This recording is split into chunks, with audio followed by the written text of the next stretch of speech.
Ano guys, ayan, may gagawin si Modesto dyan. Hindi ko alam kung ano yung lulutuin niya na yan. Pigar-pigar. Pigar-pigar daw guys. Ayan, nag-ano siya ng bawang. Okay, hulog natin. Hulog mo na at baka masunog na yung bawang.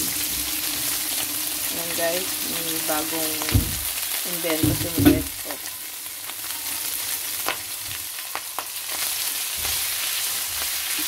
Pasensya na guys ha, hindi ako gumamit ng phone holder. Kung magalaw man, pasensya. Yun yung magalaw.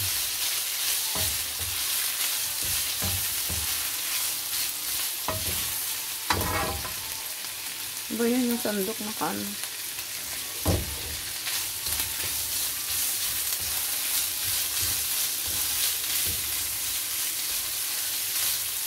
Ano yan? Isasabaw mo yan?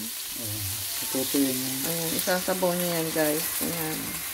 Hindi ko yan maintindihan kung ano yung pigar-pigar niya yan.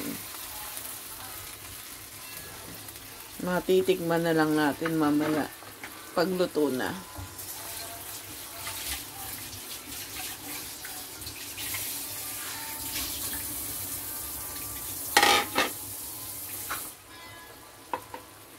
Ayan guys, ang kanyang pigar-pigar.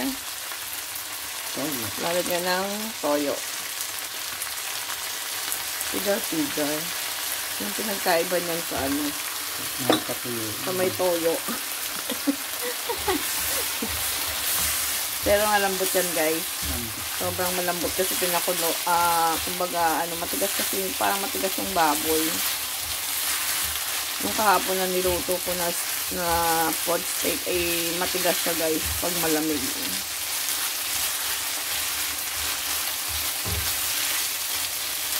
Pigar-pigar. Anong tawag sa pigar? Ba't pigar-pigar? Parang balibaligtad. Parang ganun. Binalibaligtad lang.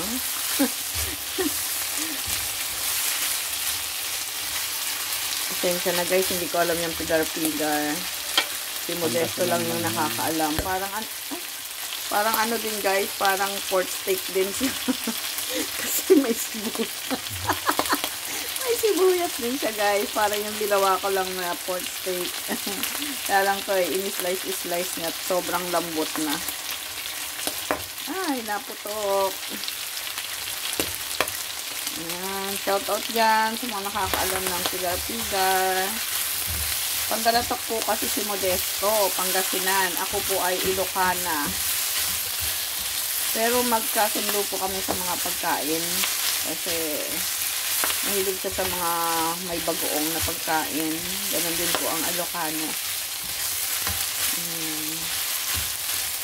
Okay. Ayan, thank you for watching guys. Luto na daw ito. Salamat po. Ayan, ito po ay pigar-pigar.